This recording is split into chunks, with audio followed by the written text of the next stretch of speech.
It will be uploaded. It will be uploaded on YouTube. On the app, you can find the reading for this thing, the trade reading, the Harshvardhan reading. You can watch the longer, the two readings. There's a shorter, excuse me, there's a shorter version and there's a longer version. You can have a look at the longer version, in which in 1 hour 10 minutes I've completed the entire reading. This is a very important reading, not just for हमारे इस course के लिए, but since some of you are going to prepare for CUET, PG, and some of you are going to prepare for your Indian Economic Services and Civil Services, उसके लिए भी बहुत ज़्यादा important है. So typically this course is going to be important. अगर you don't throw away these notes, you can use them in your Civil Services prep, you can use them in your CUET entrance and Indian Economic Services or RBI Grade B.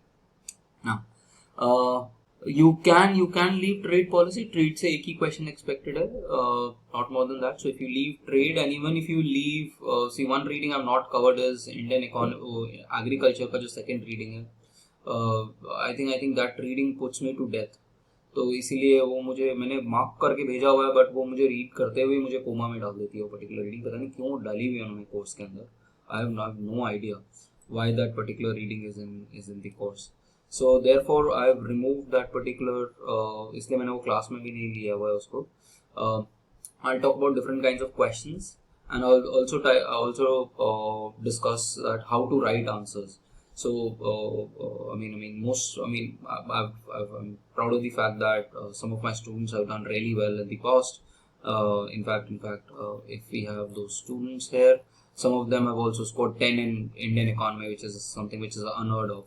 9 and 10 is usually the model, especially 9 is the model value when it comes to Indian economy. So in the end, after covering this particular reading, I'll just cover the gist of this reading, and then I'll cover how to attempt the answers in Indian economy. Don't go for teachers reading. This is not, you're not going to be test on teachers reading at all. For Indian economy, for Indian agriculture, do the first and the third reading. Let's first start this particular chapter. There are I didn't expect 130 of you to turn up for this particular class, but it's okay. It's end of the semester में ऐसे ही होता है. चलो, let's start our session. What I'm going to do is this particular reading, Achin Chakrabarti. इसके अलावा liver के ऊपर we have 3 other readings. You have multitude of labor reforms. We are expecting a question on multitude of labor reforms this year, but labor reforms का जो भी question आएगा, see, there is this, I personally feel कि Indian economy के अंदर answer करने का, अगर if you're not writing contemporary stuff, you're not going to get marks. So imagine one person who is writing an answer without labor codes. So there's a lot of changes that have already happened in the labor market. And especially the brownie point is if you can write what has happened in Karnataka. Karnataka has recently changed its labor laws. उन्होंने अपना Factories Act जो है उसको change किया है. 8 hours की जगह उनको 12 hours कर दिया है. So things like that. I mean, think of a person who's starting the answer like labor laws are so important that it has become competitive. Competitive कैसे? कि Foxconn जैसी कंपनी है. Now Foxconn, for people who don't know, Foxconn is a company which basically produces, a Taiwanese giant which produces iPhones. तो वो अब setup करना चाह रही है इंडिया के अंदर अलग अलग बिजनेस. और भी बहुत सारी मैन्युफैक्चरिंग फर्म्स है which want to set up business in India. Now they're asking that please make your labor reform, please make your labor laws more liberal and allow higher working hours, allow women to work in night shifts. If you typically see the Chinese market, ये mobile market, it's dominated by females. तो वो लोग इस clamour के लिए वो लोग pressurise कर रहे हैं स्टेट्स को कि अपने लेबर लॉस चेंज करो. Now certain things that you need to understand, जैसे you can't write your answers without these things. For example, labor is a concurrent subject. Concurrent subject in the constitution basically means that it can be made, the laws on it can be made by both the center and the state government. तो ये concurrent subject में आता है. तो central government एक कुछ laws बना सकती है, जैसे सेंट्रल गवर्नमेंट ने कुछ मॉडल लॉज बना दिए. अब वो स्टेट गवर्नमेंट के ऊपर है कि whether it wants to implement it not, और whatever in what form does it want to implement it. तो हम लेबर कोड्स के बारे में बात करेंगे, which should be one of your emphasis points in the end or up you can start your answers with the fact that labor laws have become so important in the perception of ease of doing business, is that states are becoming very competitive with respect to it. Tamil Nadu ने अभी अपना bill हटा लिया है because of certain objections, but Karnataka has already passed it. Karnataka के अंदर already labour laws change हो चुके हैं, वहां पर वो 8 आवर्स से 12 आवर्स हो चुका है, नंबर ऑफ वर्किंग आवर्स जो है वो बढ़ चुका है, विद द कैप ऑफ, और फीमेल्स के लिए इवनिंग के अंदर वो भी शुरू हो गया है. तो you can start your answer something like that and and it on the labour codes that have been passed but not have been implemented, और वो इम्प्लीमेंट अभी 2024 के इलेक्शन से पहले नहीं होंगे. ठीक है. And that's the key for answering even in all your civil services के questions as well. So typically I also guide students for the Indian Economic Services and the IAS, and यही focus रहता है that how can you relate your Indian economy to paper one, and how can you add more contemporary stuff to your chart.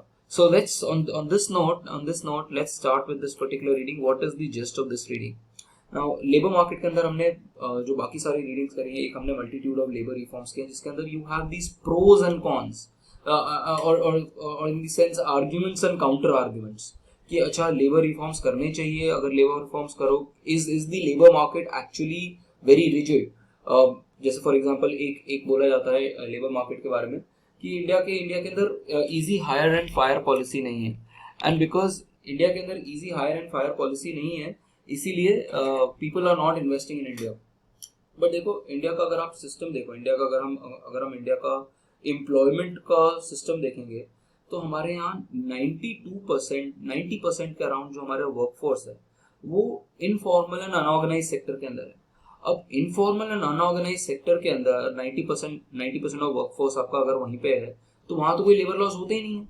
आप जिसको चाहे निकाल के फेंक सकते हो, जिसको चाहे रख सकते हो. तो दैट मीन्स लेबर लॉज, आप कह रहे हो कि labour laws are restricted, but labour laws restricted किस चीज के लिए, जो जहां पर लेबर लॉज लगते ही नहीं है. फिर दूसरा एक आर्गुमेंट आता है कि इंडिया के लेबर लॉज स्ट्रिक्ट है और बहुत सारे लेबर लॉज हैं, बट इंडिया के अंदर एक और चीज बड़ी अच्छी है, इंडिया के अंदर गांधी जी चलते हैं, जहां आपने बेसिकली यही होता है कि इंस्पेक्टर आता है, वो जो लेबर इंस्पेक्टर आएगा वो देखेगा कि आपने लेबर लॉज फॉलो कर रहे हो नहीं कर रहे हो, आप उसको 500 रुपए की भत्ती पकड़ाओ, सब खत्म हो गया.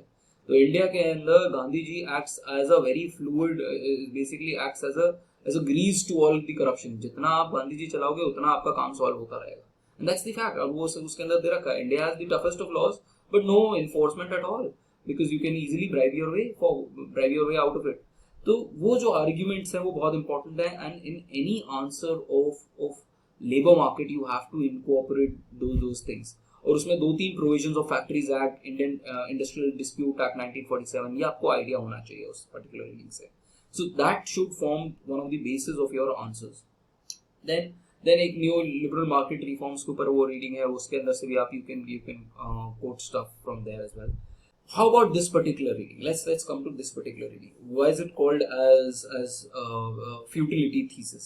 Now, it's called futility thesis because in the background in 2015 under Vasundhara Raje's government, Rajasthan, and I told you that this is a concurrent subject. तो आप आंसर्स में हमेशा मेंशन करोगे, अगर आप एग्रीकल्चर का आंसर कर रहे हो तो आप बोलोगे कि yes this is a state subject. Centre बना दे उसके ऊपर act, but ultimately implement states को ही करना है. एपीएमसी स्टेट को इम्प्लीमेंट करना है. वहां पर एसेंशियल कमोडिटीज में चलो सेंटर काम कर लेगा, बट एपीएमसी मार्केटिंग के अंदर, कॉन्ट्रैक्ट फार्मिंग के अंदर यहाँ सब कुछ स्टेट का काम है, यहाँ पर सेंटर का कोई काम नहीं है. सेंटर एक मॉडल लॉ बना सकता है, कह सकता है कि ऐसा कर लो, बट करना और इम्प्लीमेंट करना स्टेट का प्रेरोगेटिव है यहाँ पर. So you should be aware about this constitutional sense as well, and that should be incorporated in your answers whether you're writing for labor market or for your agricultural questions. Now coming to this particular reading, this reading is in the hindsight of the fact that Rajasthan had changed its laws. और उसने क्या change किया वसुंधरा राजे ने कहा कि अच्छा यार हम अपना IDA और कॉन्ट्रैक्ट एक्ट और फैक्ट्रीज एक्ट को हम थोड़ा अमेंड करेंगे, और उसमें जो थ्रेशोल्ड है easy hire and fire policies लाएंगे. नाउ लेट अस अंडरस्टैंड कि ये easy hire and fire policies हैं क्या. इंडिया के अंदर ये जो इंडस्ट्रियल डिस्प्यूट्स एक्ट है वो कहता है कि अगर आपके पास जो इनिशियल वो थी कि अगर आपके पास 100 लोग काम कर रहे हैं, तो उस केस में अगर आप किसी भी इंसान को फायर करना चाहते हो तो if you have 100 people or more than 100 people, then you need to take the permission of the of the state government to basically fire anyone. And basically this kind of puts the employer into a quick fix or into a quagmire whether to hire more people or not. Because अगर आपको हर चीज के लिए सरकार से permission लेने की जरूरत है कि मैं उसको फायर कर पाऊँ, अगर कोई कहीं नहीं काम कर रहा आपके लिए तो आप उसको हटाना चाहते हो और हटा सकते हो. एप्पल और गूगल ऐसे तरीके से नहीं काम करते. इफ यू सी आज की डेट में ऑलरेडी यू नो कि फेडरल रिजर्व अपने इंटरेस्ट रेट्स बढ़ा रहा है पूरे आईटी सेक्टर के अंदर, पूरे एडटेक सेक्टर के अंदर. There are people who are firing. जैसे मीशो, अगर आप कल का ही न्यूज़पेपर देखो तो मीशो ने भी फायर किया अपने कुछ लोगों को. अमेजॉन फायर कर रहा है, गूगल फायर कर रहा है, मेटा फायर कर रहा है. तो इट्स बिकॉज उनको लग रहा है कि हमें अपना लाइटर स्पेस चाहिए और वो जो अगर रिक्वायरमेंट नहीं है तो उसको फायर कर देते हैं. तो the government of the day should not dictate what how the business should act. तो इसीलिए यहाँ पर वो जो प्रोविजंस है उनको थोड़ा ट्वीक किया गया. राजस्थान ने कहा कि अब वो 100 से लेके हम 300 तक की लिमिट कर रहे हैं. दैट मीन्स 0 to 300 वाले अगर लोग होंगे तो उन केस के अंदर you can easily hire and fire. But 300 लोग से ज्यादा अगर आपके पास है then you need to take the permissions of the government. ठीक है, तो ये जो थ्रेशोल्ड है ये बढ़ाया पहले तो. दूसरा उन्होंने क्या किया, दूसरा उन्होंने अपनी फैक्ट्रीज एक्ट को चेंज किया. अब फैक्ट्रीज एक्ट क्या होता है? फैक्ट्रीज एक्ट होता है कि कहाँ पर आपके फैक्ट्रीज के प्रोविजन लगेंगे. अब फैक्ट्रीज एक्ट इंपॉर्टेंट इसलिए भी हो जाता है बिकॉज कई provisions of factories, for example आपके यहाँ पर कितने घंटे का वर्क शिफ्ट है, कितने घंटे का आपके यहाँ पर टॉयलेट है या नहीं है, क्या आपके यहाँ पर कैंटीन है या नहीं है. तो फैक्ट्री की कंडीशंस अगर हैं तो फैक्ट्री की कंडीशंस को भी मॉनिटर किया जाता है. बट वो फैक्ट्रीज एक्ट में आने के लिए इंडिया में जो प्रोविजन है वो यूजुअली है 10 से 20 लोग. अगर आप पावर यूज करते हो, और आज की डेट में तो हर कोई पावर यूज करता है, तो 10 लोग, और अगर नहीं पावर यूज कर रहे तो 20 लोग. तो दैट मीन्स फैक्ट्रीज एक्ट आपके ऊपर, suppose you are starting a business, say you go into geyser making. तो आपके ऊपर अगर आप गीजर बना रहे हो, जूता बना रहे हो और आपके पास 10 लोग से कम है और मशीन यूज कर रहे हो, तो उस केस के अंदर you don't need to comply with these factory compliances. Factory act के कंप्लायंसेस के ऊपर आपको जरूरत नहीं है. बट अगर वो 10 लोग से ज्यादा है तो आपको फैक्ट्री का कंप्लायंस करना पड़ेगा. Think of it something like this, that अगर मेरी इनकम अगर आपकी इनकम ज्यादा बढ़ जाती है तो आपका इनकम टैक्स का कंप्लायंस बढ़ जाता है क्योंकि आपको इनकम टैक्स की फाइलिंग करनी है. अगर आपकी 5 लाख से कम है इनकम तो कोई कंप्लायंस की जरूरत नहीं है क्योंकि आपकी टैक्स रेट ही 0 है. तो यहाँ पर सिमिलर प्रोविजंस आ जाती है. और it is said typically MSMEs के बारे में जब हम बोलते हैं तो हम यही बोलते हैं कि एमएसएमईज क्यों बढ़ना नहीं चाहते हैं इंडिया के अंदर. This is a very important topic for civil services as well, कि इंडिया के अंदर you have these micro small medium enterprises, and India के अंदर मेजरली 95-96% माइक्रो एंटरप्राइजेस ही होकर रह जाती हैं. Why? Because if they grow तो उसमें क्या होता है, उसमें कंप्लायंस बढ़ना शुरू होता है. जितना बड़े बनने की कोशिश करोगे उतना ज्यादा कंप्लायंसेस आने शुरू हो जाते हैं. जीएसटी लगना शुरू हो जाएगा आपके ऊपर ये लेबर लॉज लगने शुरू हो जाएंगे. तो इंसान कहता है यार छोड़ो यार, अपना छोटे में बिजनेस करो, बड़ा होने की कोई जरूरत नहीं. तो ये एक one of the reasons it's said that this regulatory compliances also are perverse, give you perverse incentives or regressive incentives not to grow not to grow up. तो ये अब इन्होंने क्या किया, इन्होंने अपना फैक्ट्रीज एक्ट को अमेंड किया और इन्होंने कहा कि यार ये जो 10 की लिमिट है उसको 20 कर देते हैं और जो 20 की लिमिट है उसको 40 कर देते हैं. तो अगर आपके पास राजस्थान के अंदर अगर आप 20 लोगों तक विद पावर काम कर रहे हो तो आपके ऊपर फैक्ट्रीज एक्ट का कंप्लायंस नहीं होगा, और विदाउट पावर कर रहे हो तो 40 होगा. And the third provision that they change was with respect to membership to form a trade union.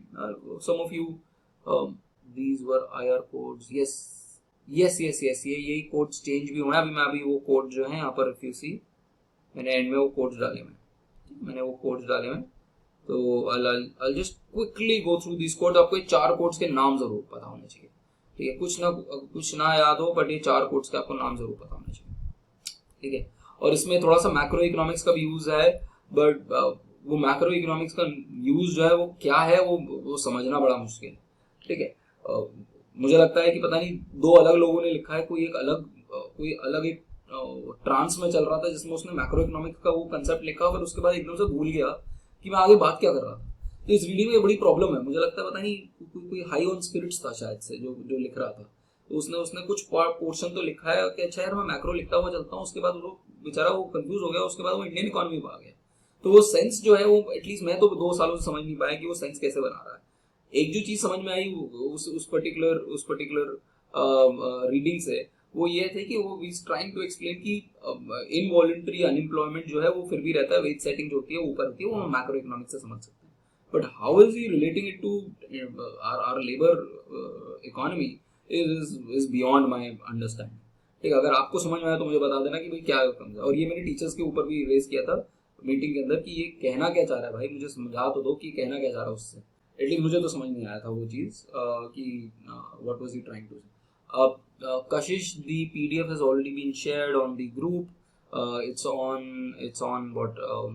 the Earth Niti group, which is the inter university group. मैं आपको यहाँ पर लिंक भी भेज देता हूँ just in case if you don't have it. उसके अंदर you will get this particular link. Can someone just send on the chat box, please? Please send the link of the group. उसके ऊपर आपको मिल जाएगा. इफ नॉट आपको एडफोलियो पे मिल जाएगा. You go to Edfolio and Edfolio पे you will get all these readings as well. Now so I was talking about this. The other thing is that हमारे यहाँ पर you have these trade unions. So a trade union that you might have heard about is DUTA. जैसे Delhi university का वो है teachers association है. तो उनका इनफैक्ट आज मीटिंग भी हुआ था. If you have heard about this particular ad hoc suicide Samarveer of Hindu college. तो ट्रेड यूनियन का बेसिकली काम होता है कि how to defend the rights and agitate. अगर कोई इशू है वर्कर्स को तो उसको उसके अगेंस्ट एजिटेट कैसे करते हैं, how to basically negotiate on the behalf of the employees with the employer. ये टिपिकल ट्रेड यूनियन का काम है. बट ये ट्रेड यूनियन आपको बहुत जगह नहीं मिलेगी. ठीक है, जैसे अगर आप सिविल सर्विसेज आर्म फोर्सेज में हो तो आप ट्रेड यूनियन नहीं बना सकते. तो यहाँ पर अब क्या है कि हमारे यहाँ ट्रेड यूनियन बना हुआ है. बट ये trade union you not find this trade unions in Apple Google या कि अपना ट्रेड यूनियन बना के बैठ गए. ठीक है, अब trade union typically gives that mindset of वो जो स्टेट और सोशलिस्टिक एरा का वो होता है कि हम वर्कर्स की राइट्स के लिए काम करेंगे. तो उस तरीके का वो यूनियन है. बट अब जो इनिशियल वो थी कि अंटिल अनलेस 30% पहले था कि 15% अगर आपका पूरा वर्कफोर्स एक साथ जुड़ जाए. सो अगर 100 लोग काम कर रहे हैं और 15 लोग एक साथ जुड़ जाए तो आप ट्रेड यूनियन बना सकते हो. बट आज की डेट में हमने वो लिमिट जो है वो बढ़ा दिया, वो कर दिया, राजस्थान ने कर दिया 30%. ये 30 लोग एक साथ जोड़ेंगे तब जाके वो ट्रेड यूनियन बनेगा. तो ट्रेड यूनियन अगर बनना मुश्किल हो जाएगा तो अगेन आपका काम अगेन आपके राइट्स जो है उनको फाइट करने के लिए अब ट्रेड यूनियन ही नहीं है तो आपके राइट्स के लिए कौन फाइट करेगा. तो ये सारी चीजें जो हैं वो राजस्थान गवर्नमेंट ने करी. अब in this context this particular reading is being written. और ये रीडिंग कह रही है कि यार आप कह रहे हो कि क्या कहते हैं, आप कह रहे हो कि आप ये लेबर रिफॉर्म्स कर दो और लेबर रिफॉर्म्स करके आपको लगता है कि आपकी एम्प्लॉयमेंट बढ़ जाएगी, आपकी मैन्युफैक्चरिंग बढ़ जाएगी और आपका जीडीपी बढ़ जाएगा. That is not true. That is what he calls as the futility theory. It is a futile argument, and it would be wrong to claim that such reforms would be able to achieve what the advocates of the reform expect them to achieve. Or this is on the basis of the reality of the labor market. तो वो labour market की reality बताता है और कुछ points वो वही बता रहा है जो अरविंद सुब्रमण्यम के पॉइंट है. इसका मेन एम्फेसिस जो है वो इंडिया की उसकी लेबर मार्केट का स्टैटिस्टिक्स को लेके. Now another thing is that अगर आप ये आंसर लिख रहे हो, ठीक है, और आपने यहाँ पर ये जो टेबल बनी हुई है, एक स्टूडेंट है जिसने ये टेबल बना दी और फिर suppose let's say my students जिनको मैंने दिया तो उनको ये वाला टेबल है. यहाँ पर मैंने टेबल तो जो अटैच किया हुआ है, इफ यू सी ये जो टेबल है ये PLFS 2017-18 का है, बट PLFS आपको 2021-22 भी मिलता है. तो एक स्टूडेंट है जिसने वो 2011-2012 का डेटा लिखा और एक स्टूडेंट है जो डेटा लिख रहा है 2017-18 का, और अगर 2020-21 का भी लिखोगे तो similar data he. Now what does this show? This shows कि ये सब कुछ भूल जाओ. यहाँ पर जो इसमें लिखे हुए हैं ना, जो 9, 10, 1, 80, 81 और 10, 90, ये आपको याद करना है. What is this talking about? ठीक है, और ये नंबर्स करेक्ट है, मैंने वेरीफाई करा है, इसका मैथ्स पूरा वर्कआउट किया हुआ है. तो ये बेसिकली हमें क्या बता रहा है? ये हमें बता रहा है कि बॉस इंडिया के अंदर कितने लोग फॉर्मल सेक्टर में है, कितने लोग इनफॉर्मल सेक्टर में, कितने लोग ऑर्गेनाइज सेक्टर में, कितने लोग अनऑर्गेनाइज सेक्टर. तो आपको पहले बात तो पता होना चाहिए ऑर्गेनाइज और अनऑर्गेनाइज सेक्टर क्या है. आपको पता होना चाहिए कि फॉर्मल और इनफॉर्मल सेक्टर क्या है. We will talk about that also. But important thing is to understand that India के अंदर, और ये डेवलपमेंट इकोनॉमिक्स के भी बारे में चला जाएगा ये चीज़, और again a lot of this will be related to your CVT and your and again your Indian Economic Service and IAS, सब में आ जाएगा ये चीज़। तो अगर आप लेबर मार्केट का क्वेश्चन कर रहे हो और आपने ये टेबल नहीं बनाई, तो मैं एज एन एग्जामिनर जब चेक करने जाऊंगा तो मैं तो सीधा नंबर काट दूंगा कि टेबल कहाँ है। मुझे आपने बिना बात के आप मुझे मेरे साथ आप वो कर लिखे जा रहे हो कहानियां लिखे जा रहे हो, जो काम की चीज़ है वो तो आप लिख नहीं रहे हो, और काम की चीज़ क्या है? डेटा। तो अगर आप डेटा ही नहीं प्रेजेंट करोगे, और सारा डेटा तो आप याद नहीं रख सकते, बट कुछ डेटा तो आपको पता होना चाहिए। For example you should know कि एग्रीकल्चर का शेयर क्या है जीडीपी में, एग्रीकल्चर की एम्प्लॉयमेंट क्या है, इंडस्ट्री की एम्प्लॉयमेंट क्या है, इंडस्ट्री का शेयर क्या है, मैन्युफैक्चरिंग की एम्प्लॉयमेंट क्या है, मैन्युफैक्चरिंग का शेयर क्या है। अगर आप इस डेटा के बिना, अगर आप एग्जाम में लिख के आ रहे हो, अपनी कहानियां लिख के आ रहे हो, और तुम वो कहानी लिख के आओ या टाइटैनिक की स्टोरी लिख के आओ, क्या फर्क पड़ रहा है? आपके एग्जामिनर के पास वही 1.5 से 2 मिनट है आपका आंसर चेक करने के लिए। Now can you, idea is to tell the examiner that मेरे पेज पे जो काम की चीज लिखी है वो देख लो, उसके बाद मेरे पॉइंटर्स लिखे हुए हैं और मेरा प्रेजेंटेशन है, उसके बाद मेरा आंसर चेक करने की जरूरत नहीं। आपने अगर प्रेजेंटेशन कर दिया, आपने डेटा पॉइंट्स लिख दिया, अगर आपने अच्छे से प्रेजेंटेशन कर दिया, आपने अपना वे फॉरवर्ड लिखा है, अच्छा इंट्रोडक्शन लिखा है और पॉइंटर्स में लिखा है, कोई फ्लो चार्ट बनाया है, no examiner has time folks. Trust me, I've been in this particular industry for 10 years and my entire family has been there. I come from a family who has served 100 years to Delhi University. तो मैंने देखा हुआ है कि कैसे papers check. आपके teacher के पास time नहीं है आपका आंसर पढ़ने के लिए, तो जब आप उसके पास टाइम नहीं है तो वो प्रेजेंटेशन देखता है और देखता है कि अच्छा काम की चीज़ लिखी हुई है नहीं लिखी हुई है, की पॉइंट्स लिखे हैं नहीं लिखे, और नंबर देता है। बीच में आप अपनी कहानी लिख दो, कोई बड़ नहीं हो, नॉट टू से कि लिख ही देना, but still you can you can get away with murder, if your presentation, ठीक है।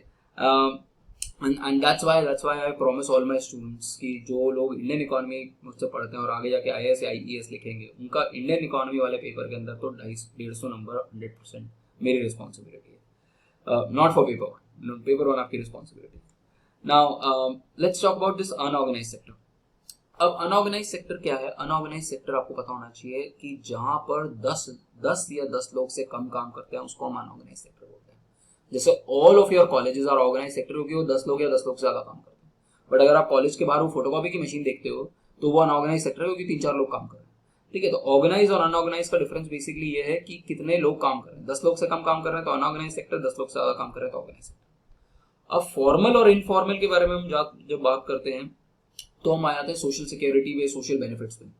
फॉर्मल सेक्टर के अंदर आपको सोशल बेनिफिट्स मिलते हैं। फॉर एग्जांपल इस जॉब के साथ आपको maternity, you will gate LTC, you will gate pension, तो फिर पेंशन NPS के अंदर तो पेंशन भी आपके ऊपर डिपेंड हो गई है। तो बहुत सारी सोशल सिक्योरिटी की आपके पास टर्म मिलेगी, इंश्योरेंस, मेडिकल इंश्योरेंस मिलेगा। तो all of this you get with this particular job, so this is a formal job.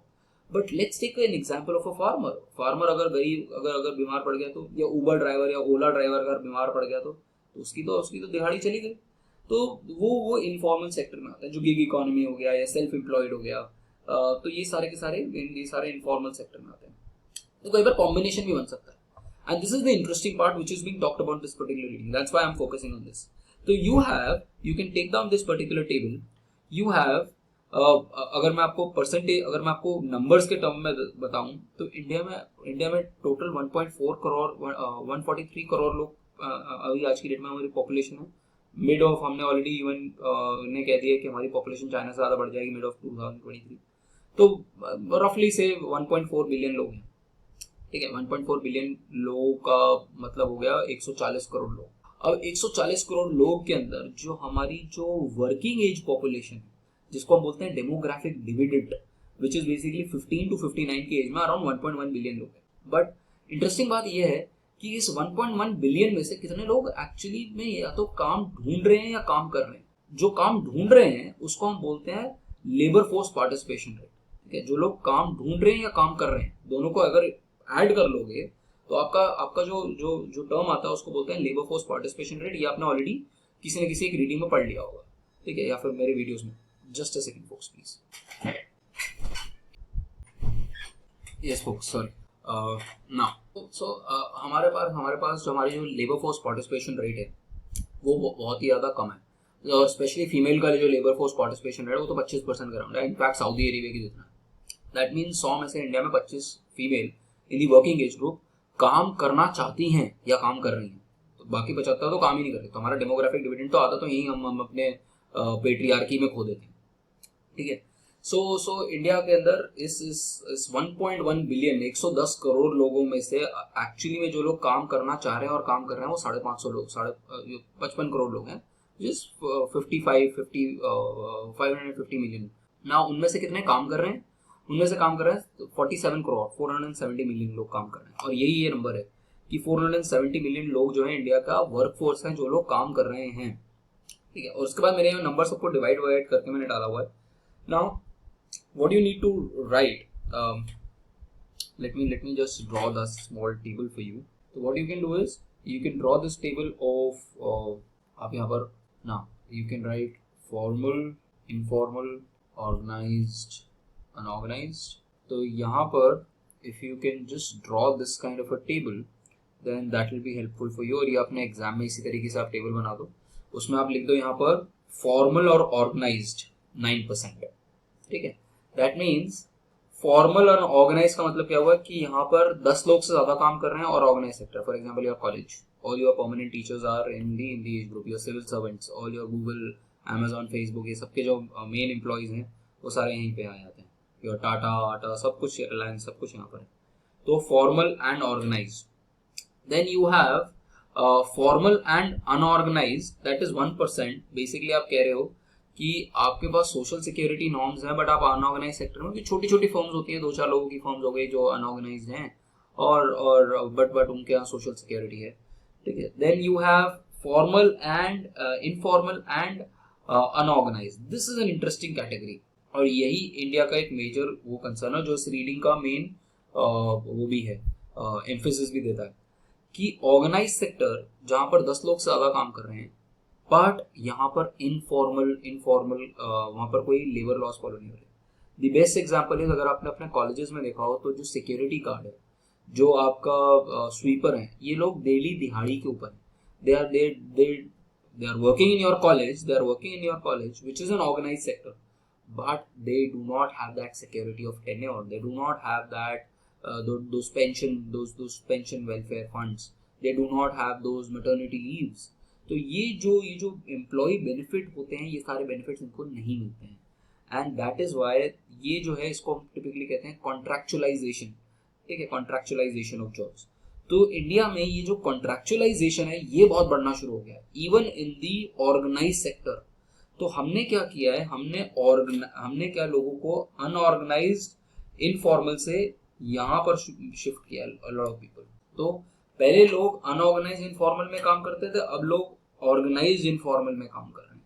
तो हम जो है इसको बोलते हैं कैजुअलाइजेशन या कॉन्ट्रैक्चुअलाइजेशन, दोनों चीज आप बोल सकते हैं। Casualisation for example casual labour जो काम करती है डीएमआरसी, दिल्ली मेट्रो का जो कंस्ट्रक्शन होता है वो डीएमआरसी करती है, और दिल्ली मेट्रो के कंस्ट्रक्शन में मेजरली दिहाड़ी पे जो लोग काम कर रहे हैं, कॉन्ट्रैक्चुअल लेबर जो है वो काम कर रही है, या कैजुअल लेबर काम कर रही है। तो ये जो है एक मेजर चंक बनना शुरू हो गया है। तो ये 10% है, और 80% जो है वो आपकी इनफॉर्मल अनऑर्गेनाइज्ड है। सेल्फ एम्प्लॉयड हो गया, फार्मर, सबसे बड़ा तो फार्मर है इंडिया के अंदर, 50% लोग तो फार्मिंग करते हैं। तो ये जो आपके पास 470 करोड़ लोग हैं, 47 करोड़ लोग हैं, उनमें से 22-23 करोड़ लोग तो फार्मर्स ही हैं, वो सारे के सारे इनफॉर्मल अनऑर्गेनाइज में आ गए। उसके बाद एमएसएमई सबसे बड़ा एम्प्लॉयर है, वो सारे इनफॉर्मल अनऑर्गेनाइज आ गए। तो जितने भी सेल्फ एम्प्लॉयड लोग हैं इंडिया में वही है। इंडिया में 80% इनफॉर्मल अनऑर्गेनाइज में रहते हैं। इनको आप ऐड करोगे टोटल 19%, 81%, 10%, 90%, इसका सम टोटल 100। ये आपको टेबल याद होनी चाहिए। If you are going into the exam, if you are writing any labor market question without this particular table, you're not going to get marks।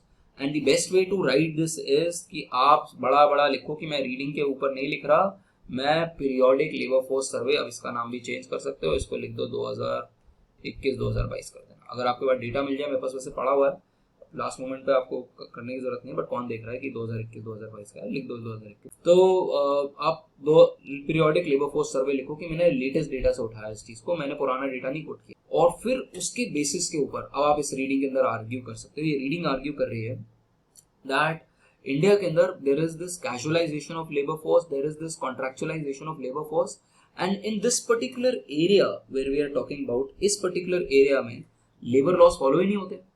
तो आप जब जब कोई स्वीपर हायर कर रहे हो, जब इनफैक्ट आज की डेट में there is a new trend in the university which is called as guest teachers. आपके यहाँ पर कुछ कुछ कॉलेजेस में आपने देखा होगा कि बहुत सारे गेस्ट टीचर्स आने शुरू हो गए हैं, because there has been some changes in faculty because of this permanent recruitment. Now अब ये जो गेस्ट टीचर है इनके पास कोई, ये बेसिकली तो दिहाड़ी पे एक तरीके से आप बोल दो, इनके पास ये है कि इनकी दिहाड़ी थोड़ी ज्यादा है कि 1500 रुपए पर घंटा है। But at the end of the day this is nothing but casualisation of workforce. कहाँ आप एक पहले पहले आपके पास परमानेंट टीचर्स होते थे, फिर एडहॉक टीचर्स होते थे, now you have this new class that you have created which is guest teachers. And I mean pros and cons हर सिस्टम के हैं, but what I'm trying to tell you, what I'm trying to emphasize here is that you have this increasing casualization and contractualization of your employment, and in this particular area there is no contract, there is no job security at all. आज की date में ad hoc teachers के पास after the Supreme Court cases and after this new regulation, at least ad hoc teachers का maternity leave है 6 महीने की। ये guest teachers के पास तो वो भी नहीं है। बीमार पड़ गया तो कोई बात नहीं, आपकी सैलरी आपका जितना आप लेक्चर लोगे उतने आपको पैसे मिलेंगे, अगर आप लेक्चर नहीं लोगे तो ये जो ट्रेंड है कि आपका जो लेबर का जो राइट्स है वो अपने आप ही कम हो रहा है। तो आप ये जो लेबर रिफॉर्म्स कर रहे हो इसका कोई पॉइंट नहीं है, क्योंकि आपके पास लेबर के पास सिक्योरिटी कुछ नहीं रह गई है इन दिस एरिया। हमारे पास सिक्योर कौन सा एरिया है? ये सिर्फ 9% ही तो सिक्योर है आपके पास, और कौन सिक्योर है? लेबर राइट्स किसके पास है? 10% लोगों के पास लेबर राइट्स हैं जो फॉर्मल सेक्टर में, 90% लोगों के पास तो लेबर राइट्स है ही नहीं। तो आप लेबर लॉज किसके लिए चेंज कर रहे हो? And that is called as the futility theory, कि ये सब करना फ्यूटाइल है, ठीक है। And in fact what this also argues, this particular reading also argues है about this wage setting system. यहाँ पर ना वो वेज सेटिंग सिस्टम के बारे में बात कर रहा है, ये वेज सेटिंग सिस्टम की, और ये आप मैक्रो इकोनॉमिक्स में भी आपने पढ़ा होगा, कई बार एफिशिएंसी वेजेस मिलते हैं। If you go to this concept of efficiency wages, it's usually the case कि आपका जो और ये आप डायग्राम भी यहाँ पर बना सकते हो, ये लेबर डिमांड है और लेबर सप्लाई है, ठीक है। और ये जो एफिशिएंसी वाली वेज है वो ये है, ठीक है। Let me draw it. आपकी लेबर डिमांड है, ये आपकी लेबर सप्लाई है, ये आइडियली आपकी वेज रेट होनी चाहिए। ये मार्केट क्लियरिंग वेज रेट, ये आपकी मार्केट क्लियरिंग वेज रेट होनी चाहिए। But what has happened is कि इंडिया में, और not in India but in general industries में क्या होता है, you have this efficiency wages now because, और इसके मल्टीपल थ्योरीज हैं क्यों एफिशिएंसी वेजेस होती हैं, बहुत सारे मॉडल्स हैं, इनसाइडर आउटसाइडर मॉडल है, तो बहुत सारे मॉडल्स हैं। वो ये बताते हैं कि बिकॉज आप अपनी इंडस्ट्री में काम नहीं देख सकते, ठीक है। आप ये नहीं देख सकते कि यार कोई कौन काम कर रहा है नहीं कर रहा है, इसके बजाय आप क्या करो, आप एक ऐसी वेज रेट जो मार्केट क्लियरिंग से ऊपर, यहाँ पर मार्केट क्लियर कर रही थी आपकी, आपने क्या किया, आपने एक एफिशिएंसी वेज का आपने एक सप्लाई दिया और आपने वेज रेट दे दी है, आपने मार्केट क्लियरिंग वेज रेट से ऊपर दे दिया, जिसकी वजह से you have this involuntary unemployment, ठीक है। ये इनवॉलंटरी अनएम्प्लॉयमेंट, तो आप ये डायग्राम भी बना सकते हो इस पर्टिकुलर रीडिंग के अंदर, ठीक है, कि इनवॉलंटरी अनएम्प्लॉयमेंट हो गई है आपकी कंट्री के अंदर, और आपके वेज रेट जो है वो ज्यादा है from the market clearing wage rate. तो और ये यूजुअली रहता है कुछ इंडस्ट्रीज के अंदर कि आपकी वेज रेट ज्यादा दी जाती है, सो दैट, और ये इंसेंटिव इसलिए दिया जाता है कि लोग शर्क ना करें अपनी जॉब में, कि लोगों को आप एफिशिएंसी तो देख नहीं सकते हो कि एफिशिएंटली कई बार वर्कर काम कर रहा है नहीं कर रहा है। जब उसको पता है कि मार्केट में मुझे 100 रुपए मिलेंगे और मुझे ये फॉर्म जो है 120 रुपए 150 रुपए दे रही है, तो that means it's expecting more out of me, और मुझे तमीज से काम करना है। अगर मैं नहीं करूंगी तो मुझे बाहर निकाल देंगे। इसी को हम बोलते हैं, इसी को कई बार हम बोलते हैं बिग 4 का ड्रीम किलर, बिग 4 का ट्रैप। ये बिग 4 में जो हम ग्रेजुएशन के टाइम पे हमें लगता है अरे यार हमें मैकेंजी जाना है, हमें PwC जाना है, हमें KPMG जाना है, जरा जाके देखो क्या वहाँ पर धुलाई हो रही होती है लोगों की, ठीक है। तो ये जो बिग 4 का जो ड्रीम किलर जो आपका ट्रैप है वो यही काम करा रहा है। अभी आपकी पॉकेट मनी क्या है, अभी आपकी पॉकेट मनी 5,000 रुपए 6,000 रुपए है, वो आपको कहेगा कि यार 25-30 हज़ार रुपए देते हैं, बट ऐसा इंसान को चूस लेते हैं, इसकी कोई जिंदगी नहीं रहने देंगे, ठीक है। यही आपके जो लोग कॉर्पोरेट प्लेसमेंट में जा रहे हैं मोस्टली उनकी जिंदगी यही रह जाएगी अभी कुछ टाइम के लिए, ठीक है। फिर उसको आपको रहेगा कि अरे यार मैं अपनी ड्रीम्स को क्या 20-25 हज़ार रुपए के लिए बेच रहा हूँ, ठीक है, या बेच रही हूँ।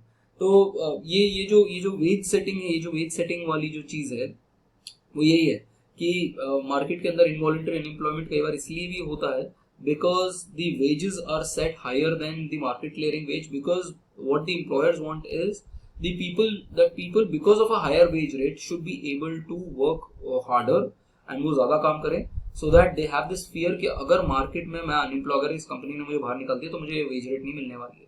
So this kind of explains कि why there is unemployment in certain areas. तो ये पूरा जो ये है ना lack of logic of flexibility, ये पूरा इसी चीज को एक्सप्लेन करे जा रहा है. नाउ इन द एंड तो यहाँ पर अगर let's go through this reading, तो ये हमें how rigid is India's labour market बताता है. फिर उसके बाद वो बताता है कि हमारी एम्प्लॉयमेंट किस तरीके से चेंज हुई है, और हमारी जो एम्प्लॉयमेंट है ये हमने ये आप उसके अंदर भी देखोगे. एम्प्लॉयमेंट के जब आप स्टैटिस्टिक्स देखोगे तो आपको दिखाई देगा, जो आपको मिलेंगे वो मिलेंगे आपको जे थॉमस से, जो लेबर की रीडिंग है यूनिट 3 के अंदर. तो उसके अंदर आपको पता होना चाहिए कि 80s के अंदर और 90s के अंदर हमारी एम्प्लॉयमेंट ठीक थी, और जो बेस्ट फेज था एम्प्लॉयमेंट का वो 1999 से लेकर 2004 तक का था. तो उस पीरियड में हमारी एम्प्लॉयमेंट हमने बहुत जनरेट करी है. बट 2004 से लेकर 2011 तक की अगर हम बात करें तो इंडिया के अंदर जॉबलेस ग्रोथ हुआ है. इंडिया के अंदर जो जॉब्स का ग्रोथ रेट हुआ है वो ओनली 0.5% हुआ है as compare to 2.8% between 1999 and 2004. जबकि जीडीपी इस पूरे पीरियड के अंदर वो 8-8.5% से इंक्रीज हुई है. This is called as the jobless growth in India. Then फिर उसके बाद वो एम्प्लॉयमेंट के शेयर्स बता रहा है कि एम्प्लॉयमेंट का शेयर एग्रीकल्चर, इंडस्ट्रीज, सर्विसेज में कितना है, that you should anyways know. And then वो उसके बाद यहाँ पर आके वो वर्कफोर्स को डिफाइन करना शुरू कर देता है कि अनऑर्गेनाइज सेक्टर क्या है, ऑर्गेनाइज सेक्टर क्या है. ये सब कुछ मैंने आपको ऑलरेडी एक्सप्लेन कर दिया. देन इट टॉक्स अबाउट कि और ये फिर उसके बाद यहाँ पर आ जाता है this particular, thus we have this peculiar paradox of so-called rigid labor market that has within it that has a mass of workers who can be hired and fired at will. तो हमारे पास एक ऐसा paradox है जहाँ पर हमारे पास casual और contractual labour इतनी ज्यादा है जिसको हम कभी भी हायर एंड फायर कर सकते हैं. And in that kind of a scenario, does it actually does it make any sense to make all these labor reforms जब उनके ऊपर एप्लीकेबल ही नहीं है? आप लॉ बना रहे हो जो जिसके ऊपर एप्लीकेबल नहीं है. आप एक तरीके से give you a small example, silly example but ठीक है, कि आप लोगों ने कहा कि क्या कहते हैं your every 2 kilometre there should be an electric charger, कि हर किलोमीटर बाद एक इलेक्ट्रिक चार्जर होना चाहिए गाड़ी को चार्ज करने का. बट अगर देश में आपके पास इलेक्ट्रिक कार्स ही नहीं है तो उसका फायदा क्या है, उस चार्जर पर लगने का फायदा क्या है? ठीक है, तो समथिंग लाइक दैट कि एप्लीकेबल ही नहीं हो, आपके जो कंडीशंस है उसके लिए एप्लीकेबल ही नहीं है, तो उसको आप लॉस का करोगे क्या? And that is why it's called as a futile theory, ये फ्यूटाइल है. तो और वही है कि ये जो लेबर मार्केट रिफॉर्म्स जो हम कर रहे हैं, जो हमने ये लेबर मार्केट रिफॉर्म्स किए हैं, will it reverse the process of underemployment and informalization? That is completely unlikely. और यहीं पे वो वाले आर्गुमेंट देता है कि इंडिया के अंदर अनएम्प्लॉयमेंट क्यों है, या वो इसीलिए है बिकॉज ऑफ द फैक्ट कि हमारी कई इंडस्ट्रीज के अंदर वेज सेटिंग ऊपर रहती है. और जो दूसरी चीज है वो ये है कि इंडिया का जो मैन्युफैक्चरिंग है वो लो स्किल मैन्युफैक्चरिंग है. वहां पर आपने स्किल्स नहीं डाले हुए. तो ये एरिया बहुत इंपॉर्टेंट है जो वे फॉरवर्ड में आप डालोगे. ठीक है, कि इंडिया को ये लेबर लॉस की बजाय इंडिया को स्किल डेवलपमेंट में फोकस करना चाहिए, और ये स्पेशली लो स्किल डेवलपमेंट, क्योंकि इंडिया का जो मेन जो अगर if you link it to your comparative advantage theory, India का जो कंपैरेटिव एडवांटेज है वो है लेबर इंटेंसिव प्रोडक्शन के अंदर, जो आपने हिक्सर ओलिन में शायद पिछले सेमेस्टर में पढ़ा होगा. that labor intensive that a labor abundant country should actually specialize in those products which are labor intensive. तो लेबर अबंडेंट कंट्री को लेबर इंटेंसिव प्रोडक्ट्स के अंदर स्पेशलाइज करना चाहिए और उनको एक्सपोर्ट करना चाहिए. इंडिया ऐसी कंट्री जो लेबर अबंडेंट है उसको लेबर इंटेंसिव वो प्रोडक्ट्स बनाने चाहिए जिसके अंदर लेबर इंटेंसिटी ज्यादा हो. तो that is called low skill manufacturing products. तो इंडिया को वो फोकस करना चाहिए. इंडिया का जो मेजॉरिटी जीडीपी आता है वो आता है सर्विसेज सेक्टर से. ठीक है, 60% जो आता है ये हमने सर्विसेज के अंदर पढ़ा था. सर्विसेज के अंदर हमारा 60% जीडीपी आ रहा है. और सर्विसेज के अंदर प्रॉब्लम क्या है कि it's usually a little high skill. आपको थोड़ा सा ज्यादा स्किल चाहिए, एंड उसकी वजह से and it's because of that you can't you can't have that massive employment there. तो employment elasticity of the services sector is low, and the employment elasticity of the manufacturing sector is the one which is relatively high. तो आपको उस पे focus करना है, और उसके लिए आपको स्किल डेवलपमेंट पे फोकस करना है rather than this labour laws. और यही इस रीडिंग का पूरा एम्फेसिस है. एंड इन फैक्ट अगर ये फॉर्मलाइजेशन और इनफॉर्मलाइजेशन और इंक्रीज होगी, उसकी वजह से you are going to have a threat कि आपकी जीडीपी और गिर जाए। अभी सोचो, अभी एक एडहॉक टीचर जो है वो क्या कमा रहा है, वो 1,10,000 रुपए कमा रहा है। अब जब सिर्फ कॉन्ट्रेक्चुअल टीचर्स बना दोगे, जब गेस्ट टीचर्स बनाओगे, तो उसकी सैलरी क्या है? उसकी सैलरी 48,000 रुपीज है। जब एक इंसान की सैलरी 48,000 होगी तो वो उसकी डिमांड भी 48,000 के हिसाब से ही होगी। अगर उसकी डिमांड गिर जाएगी तो उसके बाद तो आप कंजम्पशन क्या करेगा? उसकी किसी भी चीज़ की कंजम्पशन नहीं कर पाएगा। कंजम्पशन नहीं करेगा तो आप जो आप बिजनेस में इन्वेस्ट करके जो प्रोड्यूस करोगे वो खरीदेगा कौन? तो informalization of the economy will in the long term will only going to negatively affect the manufacturing and the GDP in general. So ये यहाँ पर लिखा हुआ है कि it will create an effective demand problem if you keep adding to this in informal economy. Then you have this, यही मैं आपको बता रहा था, intersection of downward sloping demand curve and upward sloping wage setting curve with a labor supply curve to the right of it. तो वो उसके number of models बता रहे हैं। एक शपीरो एंड स्टिग्लिट्स का मॉडल है, एक इनसाइडर आउटसाइडर मॉडल है, जो बेसिकली सारे मॉडल्स वही बता रहे हैं that the persistence of unemployment exist करता है even in countries which are labour abundant. Labour खूब सारी पड़ी हुई है, but still you will have a wage which is higher than subsistence भी नहीं, which is higher than the market clearing wage. ठीक है, तो ये उसके बारे में। और वही शर्किंग वाला जो मैं आपको बता रहा था कि पीपल शुड नॉट शर्क, उसके लिए आपने ये सिचुएशन रखी हुई है ना। उसके बाद ये एंड में बेसिकली ये बोल रहा है कि व्हाट फ्लेक्सिबिलिटी, अगर आप फ्लेक्सिबल बना भी दो, मैं कह रहा हूँ कि उसने कहा कि आप जो भी आप फ्लेक्सिबिलिटी चाहते हो फ्लेक्सिबिलिटी ले आओ। अगर आप फ्लेक्सिबिलिटी ले भी आओगे तो वो एप्लीकेबल आपकी फॉर्म्स पे है ही नहीं बॉस।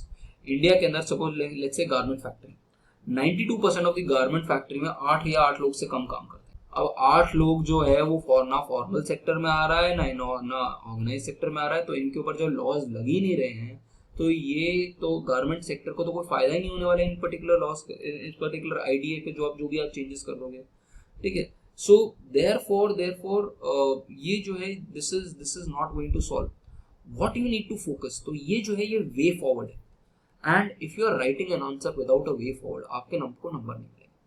ये जो मटेरियल है सबका रटा मटेरियल है, सब लिख देंगे इसको घसीट के। आप लास्ट में एक में आप इसका वो बनाओगे, आप इसका मैं जो टिपिकली बोलता हूँ चीट नोट होना चाहिए आपका। चीट नोट का जो मेरा कंसेप्ट, अगर आपने मेरा इकोनॉमेट्रिक्स से चीट नोट देखे हों तो क्या कहते हैं, एक पेज पे एक पर्टिकुलर मैं बोलता हूँ एक पेज पे 4-5 चैप्टर की समरी हो जानी चाहिए आपकी।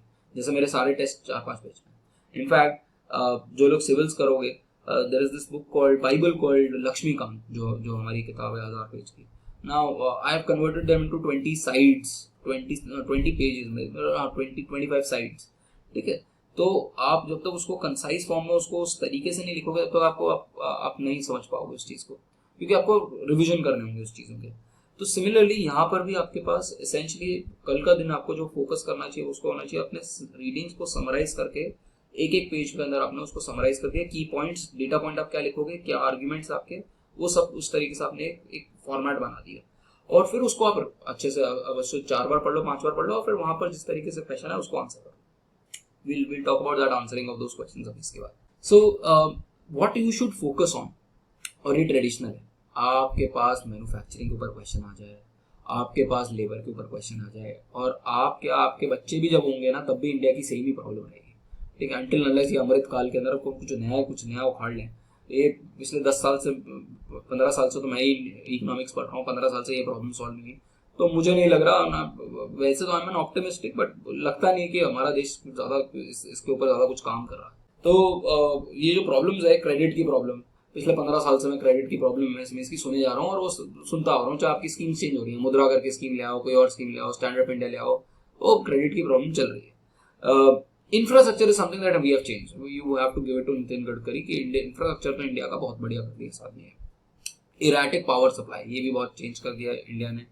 ब्यूरोक्रेटिक हसल्स भी कुछ जो हसल्स हैं वो भी काफी हद तक रिजॉल्व हुई हैं, बट इंडिया के अंदर अभी भी जो मेजर प्रॉब्लम है वो it is with respect to marketing, with respect to credit. तो कुछ जो प्रॉब्लम्स हैं वो अभी हम रिजॉल्व नहीं कर पाए। हमने बेसिकली एक इकोसिस्टम बना दिया इंफ्रास्ट्रक्चर का। ठीक है, पिछले 4-5 सालों में इस गवर्नमेंट ने ये जो सबसे अच्छा काम किया वो इंफ्रास्ट्रक्चर क्रिएट कर दिया है। अब हम चाह रहे हैं कि किसी तरीके से हमारे पास ये लोग लोन लेके, क्रेडिट लेके अब सामान बनाना शुरू कर दें और फिर इंडिया के एमएसएमईज जो है और इंडिया की फर्म्स जो है वो अच्छा करना शुरू हो जाए।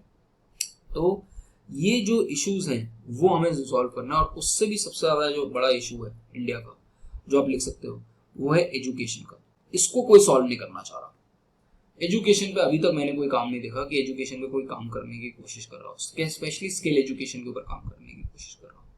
तो if you really want to have more employment, if you really want to do better for labor, you have to invest, and if you really want to manufacture in India, make in India को आप succeed करना चाहते हो तो आपको credit के ऊपर काम करना है कि एडिक्वेट क्रेडिट हो लोगों के पास, स्पेशली एमएसएमईज का, मार्केटिंग अपॉर्चुनिटीज हो, इंफ्रास्ट्रक्चर अब आपको ऑलरेडी बेटर हो गया, पावर सप्लाई हो, ब्यूरोक्रेटिक हैसल्स ना हो, और in the end what is one of the most important thing is with respect to this education and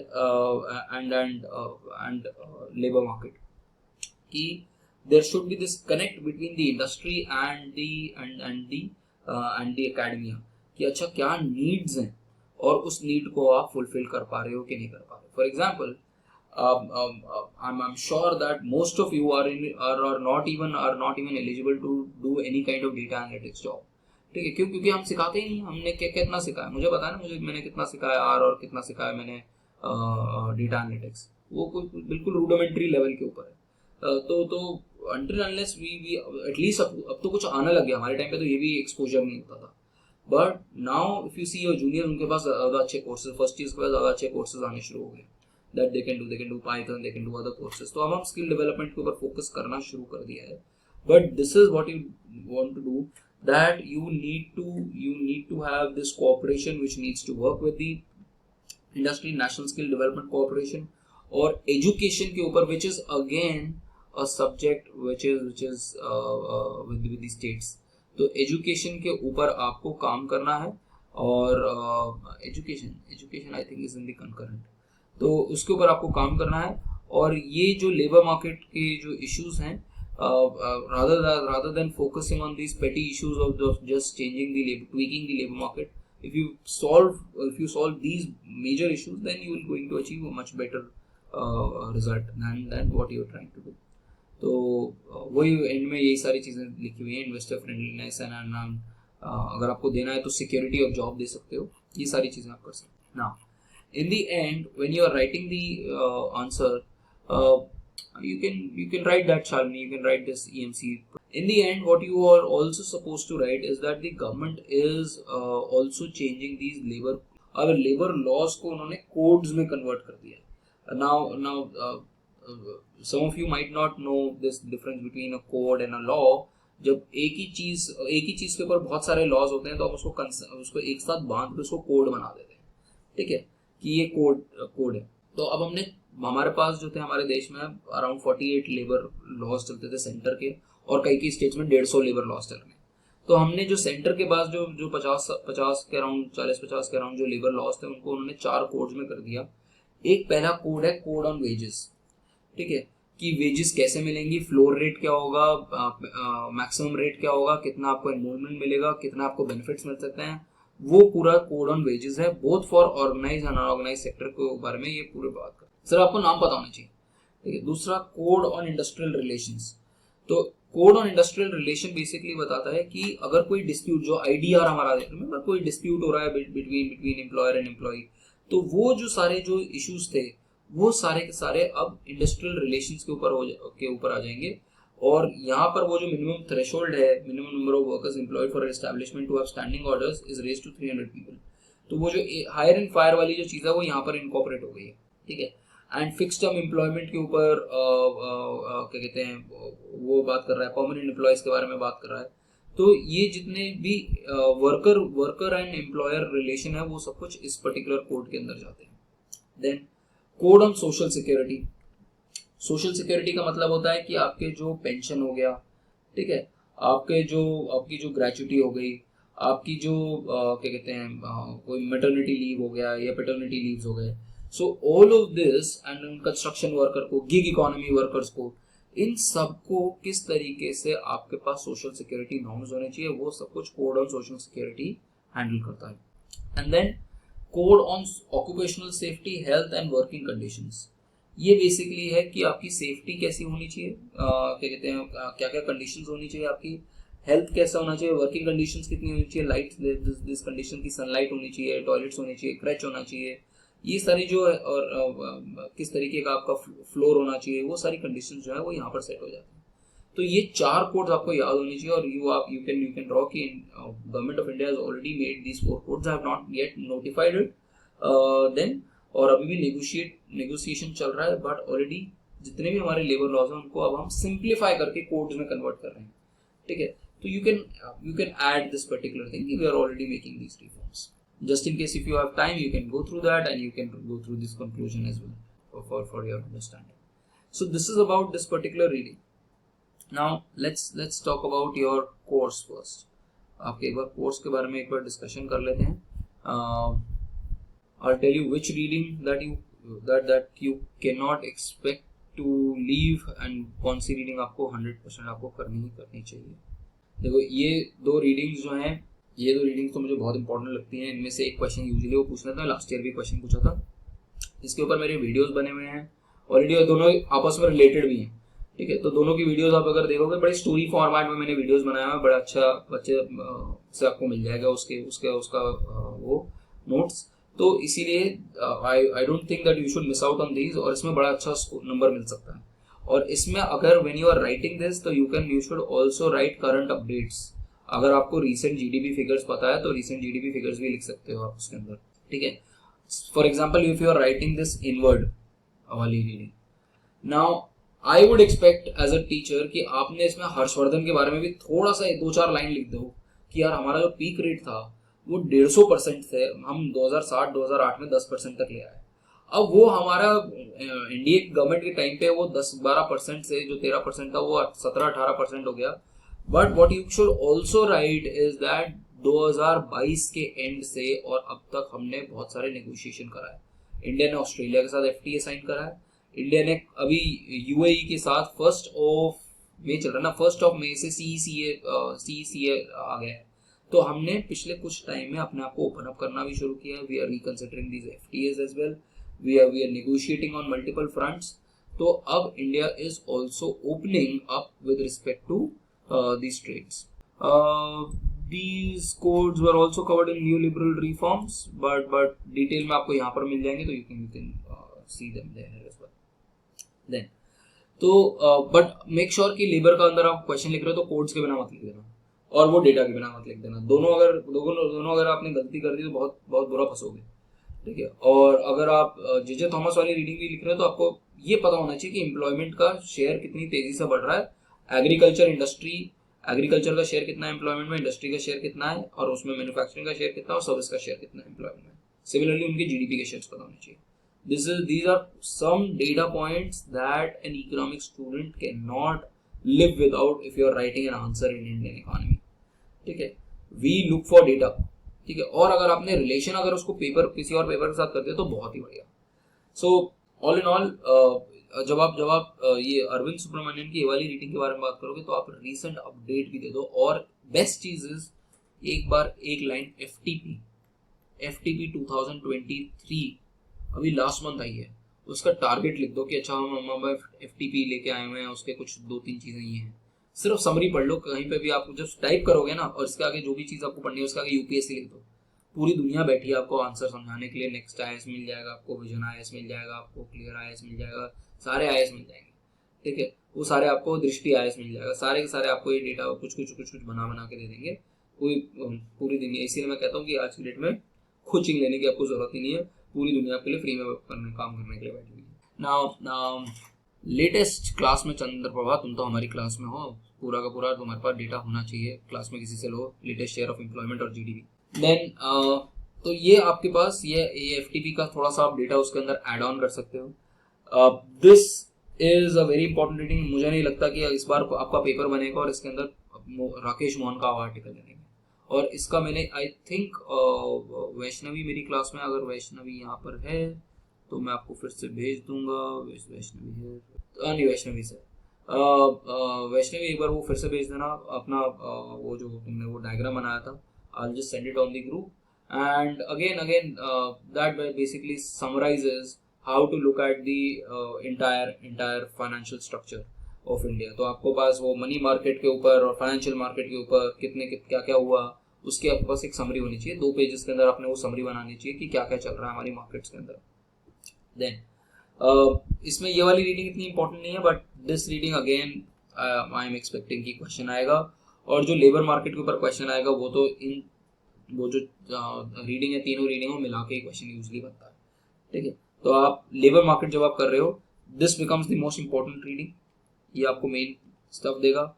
ये आपको बेसिकली नए लेबर लॉस के बारे में आपको पूरा अपडेट दे देगा। और अचिन चक्रवर्ती आपको बता देगा कि फ्यूटिलिटी क्यों है इस चीज की, सिर्फ लेबर मार्केट से काम है। एनालिसिस एंड काउंटर एनालिसिस आपको अच्छे से मिल जाएगा यहाँ पर। और इसी तरीके से लिखना, आपको क्रिटिकल एनालिसिस के ऊपर ही क्वेश्चन आता है इसके ऊपर हमेशा।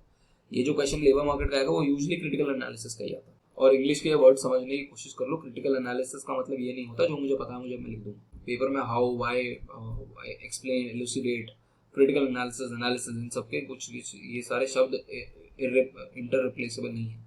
ठीक है, तो इन सब का काम है।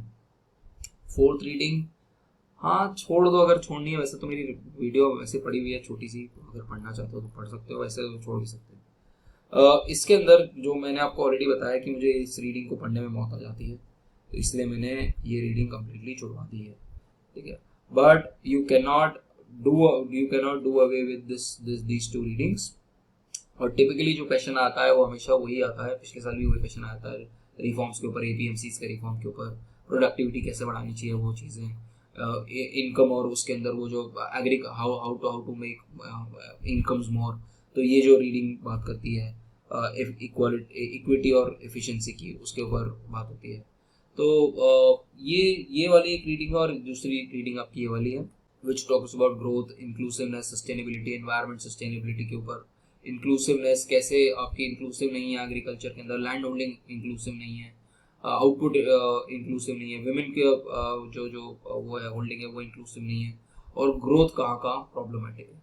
So usually last year I think already इससे क्वेश्चन आ चुका है, तो you can expect more from this. Then you have Nagaraj, manufacturing के ऊपर टिपिकली एक क्वेश्चन तो बनेगा ही बनेगा। एंड मेरा जो एक्सपेक्टेशन है वो जीवीसी से एक्सपेक्टेशन है, क्योंकि लास्ट ईयर ऑलरेडी ये प्री मेच्योर डी इंडस्ट्रियलाइजेशन का ऑलरेडी एक क्वेश्चन बन चुका है। ठीक है, तो मेरा एक्सपेक्टेशन इज दैट जीवीसी के ऊपर आपका क्वेश्चन आना चाहिए, जिसके लिए आपको पता होना चाहिए कि वो जीवीसी क्या है। और जब आप ये वाला आंसर बना रहे हो तो इस वाले आंसर के अंदर वो डायग्राम जरूर बना देना जो रीडिंग के अंदर दे रखा है जीवीसी का, कि मैन्युफैक्चरिंग के अंदर भी आज की डेट में सर्विसेज की खूब सारी जरूरत पड़ती है। और सर्विसेज जो है, ये जो वैल्यू चेन है, या तो वो R&D की साइड पे होती है या फिर पोस्ट प्रोडक्शन होती है। और इंडिया के पास बड़ा अच्छा एडवांटेज, इंडिया के पास बड़ा अच्छा स्कोप है कि पोस्ट प्रोडक्शन वाले एरिया में घुस जाओ, क्योंकि हमारे पास तो हमारे इस वक्त तो वो औकात नहीं है कि हम R&D कर दें, क्योंकि R&D करने के लिए आपको R&D के अंदर इन्वेस्ट भी करना पड़ेगा। और हम अपने देश में 0.6% ऑफ अपना GDP इन्वेस्ट करते हैं R&D के ऊपर। तो जब आप R&D में पैसे ही नहीं डालोगे तो R&D बनाओगे क्या? और इफ यू सी ये फेसबुक, ये ओपन AI, ये सब कुछ इतनी बढ़िया क्यों? क्योंकि अपनी कंपनीज अपने पूरे रेवेन्यूज का 20-30% R&D में डाल देती हैं उठा के, और हम R&D में हम एज देश इन्वेस्ट ही नहीं कर रहे हैं। तो हमारा R&D छोड़ो, हम अपना पहले तो मैन्युफैक्चर ही कर लेते हैं, और उसके बाद ये इस तरह थोड़ी सी इसकी सेल्स के ऊपर बिजनेस कर लेते हैं, जहाँ पर थोड़ी सी वैल्यू एडिशन। देन अचिन चक्रवर्ती मैंने आपको बता दिया। और एम्प्लॉयमेंट तो खैर मैंने आपको ऑलरेडी बताया, एम्प्लॉयमेंट के ऊपर जो क्वेश्चन आता है वो लिंक्ड होता है। और सर्विस सेक्टर लास्ट ईयर भी क्वेश्चन आया था, बट अगेन मुझे नहीं लगता कि कोई पेपर बनाएगा और सर्विस सेक्टर के ऊपर क्वेश्चन नहीं पूछेगा, क्योंकि सर्विसेज के ऊपर एक ही रीडिंग। तो आइडियली सेंस बनता है कि एक रीडिंग, एक क्वेश्चन जो होना चाहिए वो लेबर मार्केट के ऊपर होना चाहिए, एक क्वेश्चन जो होना चाहिए वो मैक्रो पे होना चाहिए, एक फाइनेंशियल सेक्टर पे होना चाहिए, एक आपका सर्विसेज पे होना चाहिए, और एक मैन्युफैक्चरिंग पे होना चाहिए। तो इसलिए इस तरीके से 4-5 क्वेश्चन तो आपके क्लियरली बनते ही बनते हैं। मेरा सजेशन ये रहेगा कि आप ये वाली रीडिंग तो आप छोड़ ही सकते हो, और अगर आप चाहो तो, अगर आप ट्रेड पूरा छोड़ना चाह रहे हो तो पूरा ट्रेड छोड़ दो। अगर आपको ट्रेड नहीं करना है तो आप छोड़ सकते हो। और दूसरा, अगर कोई कहे कि बिल्कुल ही सब कुछ छोड़ना है, तो I would suggest premature D-industrialisation बड़ी छोटी वो है। अगर आपको थोड़ा सा रिस्क लेना है, ठीक है, और आपने मतलब ये उन लोगों के लिए जिन लोगों को आज पता चला है कि अच्छा मेरा परसों पेपर है, ठीक है, ये सिर्फ उन लोगों के लिए बता रहा हूँ। तो what you can do is ये रमेश चंद वाला बीच वाला छोड़ दो और लेबर मार्केट पूरा छोड़ दो, एक्सेप्ट फॉर लेबर मार्केट में ये वाली रीडिंग कर लेना, भगवती और नगरिया वाली कर लेना, और जो मैंने आज पढ़ाई है वो तो एटलीस्ट देख लेना, कुछ तो आंसर लिख पाओगे आप, एटलीस्ट कुछ बना के लिख लोगे। तो बाकी लेबर मार्केट की बाकी सारी छोड़ो तो भी आप पेपर लिख लो, क्योंकि सर्विसेज से क्वेश्चन पक्का है, राकेश मोहन से क्वेश्चन पक्का है, ट्रेड पॉलिसी से क्वेश्चन पक्का है, और फर्स्ट 2 रीडिंग से। तो 4 क्वेश्चन तो आपके पक्के हैं ही हमारे पास, पता ही है कि ये 4 क्वेश्चन तो बनेंगे ही बनेंगे। तो उस तरीके से आपको बस 5वां की फाइट सी होगी कि फाइट कहाँ से ला सकते हैं। Now talking about writing answers, last part which I wanted to discuss is that how do you write answers. Now when you are writing answers folks, एक एग्जामिनर के पास जो मैक्सिमम वो रहता है, तो एक एग्जामिनर के पास टोटल जो होता है वो 5 से 5 मिनट होता है एक पेपर को चेक करने का। मतलब I have hardly found people who spend more than 5 to 6 7 minutes with a particular sheet, because you have to understand that an examiner has to check 50 copies, ठीक है, 25 पेपर का एक बंडल होता है। तो आपके पास इतना टाइम नहीं है कि आप 4-5 घंटे में आपको निपटाना होता है एक बंडल। तो दैट मीन्स आपके पास 5 से 7 मिनट है। 5 से 7 मिनट में आपने अगर 7 मिनट भी लेके चलो तो आपने 5 क्वेश्चन लिखे, दैट मीन्स 1 मिनट 1.5 मिनट्स पर क्वेश्चन, जिसमें आपने 5 पेज लिखे या 4 पेज लिखे, ठीक है। प्रैक्टिकली यही बात है। Let's drill it down to hardcore data. तो आपके पास हर पेज के लिए हार्डली 20 से 30 सेकंड। अब उसमें अब अपनी हैंडराइटिंग तो आप चेंज नहीं कर सकते हो, ठीक है। जो आपके पास भगवान ने दे रखा है वो आप भगवान को दे के चलोगे। अब अगर जो चीज गॉड गिफ्टेड है किसी के लिए, नहीं आपके पास नहीं। जैसे मैं अपने आंसर को जैसे टीना रावी से कंपेयर करता था, तो अब मेरी उस वैसी हैंडराइटिंग है ही नहीं, तो भगवान ने मुझे वो चीज दी नहीं है, तो मैं क्या करूँ। But what she did really well if you see her answers is that her presentation was marvellous. उसका प्रेजेंटेशन कोई नहीं पढ़ेगा कि मैं क्या लिख रहा हूँ, चाहे मैं अपने आप को कुछ भी मान लूँ इंडियन इकोनॉमी के अंदर, चाहे मैंने कितना भी डेटा पॉइंट लिख दिया, but presentation at the end जो दिखता है वो बिकता है। सिंपल सी बात है। आपने अगर अपना आंसर बेचना है तो आपको अपने आंसर बेचने के लिए you have to have this that flow charts, कि अगर आपने पॉइंटर्स लिख रहे हो, जैसे अगर आप लिख रहे हो एग्रीकल्चरल रिफॉर्म्स, तो एग्रीकल्चरल रिफॉर्म्स के अंदर क्या इस तरीके से यू आर ड्राइंग कि ये रिफॉर्म नंबर 1 है, ये रिफॉर्म नंबर 2 है, ये रिफॉर्म नंबर 3 है, और यहाँ पर पॉइंटर्स डाल रहे हैं। अगर कोई आपके पास कोई टाइम फ्रेम में है चीज, तो आप उसकी टाइमलाइन बना रहे हो, ठीक है। आप उसकी टाइमलाइन बना रहे हो कि 1999 में ये हुआ, 2022 में हुआ, तो आप यहाँ पर इसकी पूरी एक टाइमलाइन बना के आप उसको प्रेजेंट कर रहे हो, ठीक है। Then think of more ways to present. आप अपने आंसर के अंदर कोई नया डेटा पॉइंट ला रहे हो, कुछ करंट अफेयर्स ला रहे हो, तो आप उसको करंट अपडेट करके आपने करा करंट अपडेट और उसको बॉक्स में बना के डाल दिया, ठीक है। और एंड में आपने जब आंसर कंक्लूड किया तो आंसर के अंदर आपने वे फॉरवर्ड लिखा कि what is your suggestion in the way forward, अगर उस आंसर में बनता है तो। So these are certain things with which you need to basically enhance your answer. You need to communicate to the teacher that मैं एक dispassionate इंसान नहीं हूँ, I'm passionate about economics and Indian economy, और मैं इसको relate कर सकता हूँ अपने आसपास जो दुनियादारी में चल रहा है, ठीक है। And that is how you do it in civil services as well. That is how you do it in Indian economic services as well. That is how you do it in RBI as well. And that is what I typically teach. पढ़ना आपका काम है, मेरा काम है कि how to enhance your visibility, how to, जिसको हम typically बोलते हैं ऑप्टिक्स, कि ऑप्टिक्स कैसे improve करना है आपके आंसर, ठीक है। अगर आपका ऑप्टिक्स ठीक है, आपको नंबर मिल जाएगा। तो try it out this semester, कि आप अपने ऑप्टिक्स improve कर पाओ, और अगर आपके ऑप्टिक्स इंप्रूव है और अगर आपने प्रेजेंटेशन अच्छा लिखा है, पॉइंट्स में आंसर लिखे हैं, सिर्फ ये नहीं कि पॉइंट्स में आंसर लिख दिए, paragraph and then points, paragraph and then points. तो अगर इस तरीके से अगर आपने अच्छे से प्रेजेंट किया है, try to use 2 pens. Time बहुत है, 35 मिनट आपको एक आंसर के लिए मिलता है, बहुत है। ब्लैक पेन और ब्लू पेन यूज करो, ठीक है। Black pen for some point, blue pen for some point. Highlighter अगर यूज कर सकते हो, थोड़ा बहुत हाईलाइटर भी यूज करो। And I will give you this example. some of you might know or some of you might not know, I'm in my final semester of law, and जैसे तुम्हारी हालत है, दिल्ली यूनिवर्सिटी का छात्र मैं भी रहा हूँ, तो मुझे पता है कि मैं कितना पढ़ता हूँ, ठीक है। बट एंड में मुझे पता है कि नंबर कैसे लाना है। एंड में नंबर लाने के लिए सेम ही चीज़ है कि आप 2 पेन यूज करो, हाइलाइटर यूज करो और डायग्राम डूग्राम लॉ के अंदर भी होता है, लॉ के अंदर भी आप फ्लो चार्ट बना सकते हो, कुछ चार्ट्स बना सकते हो टू जस्ट टू एक्सप्लेन कि I know what I am talking about, चाहे मैं थोड़ा सा ही पता है बट मैं उसको अच्छे से एक्सप्लेन कर दूंगा, मुझे अच्छे से कम्युनिकेट करूँगा और आपके नंबर मिल जाते हैं। ठीक है, वो 2-4 दिन पढ़ के भी नंबर आ जाते हैं। तो नंबर लाना, अगर नंबर लाना है तो वो अलग आर्ट है, समझना है तो अलग आर्ट है। तो that's my focus is always on कि चलो ठीक है, एक हद तक आपने नॉलेज गेन कर ली, but you also need to have that art to communicate it to the other person. That is another skill altogether. So work on this, and कल I'm relatively free, तो just in case कुछ होगा you can ping me. Most of you have my number, या उस group पे भी डाल दो। पर्सनल चैट पे थोड़ा रिप्लाई करना है, it's a little difficult because एक साथ बहुत सारे चैट्स आ जाते हैं। तो you can then ping me कि अच्छा ये इशू है, ग्रुप पे डाल दो, बाकी लोग आपको हेल्प कर देंगे। And that's the utility of this inter college community that we have made. और आई होप अभी इतना इंटरेक्शन नहीं है जितना आपके सीनियर्स का इंटरेक्शन रहा है, and that should help you in future as well. And we'll connect again, आपके एक और पेपर में we'll connect. I was thinking of taking money का, मैंने ऑलरेडी 2-3 रीडिंग्स मनी की ना ऑलरेडी डाली हुई हैं यूट्यूब पे। I'll try to make unit 1 जो है वो मुझे किसी को पढ़ाना भी था, तो मैंने सोचा कि यूट्यूब पे डाल दूंगा। Money multiplier, it's very important for number of other things, तो मैं वो एक डालूंगा। But I hope this has been useful, and Harshvardhan Amol is already there on Netfolio, you can check it there. And I hope this has been a useful session.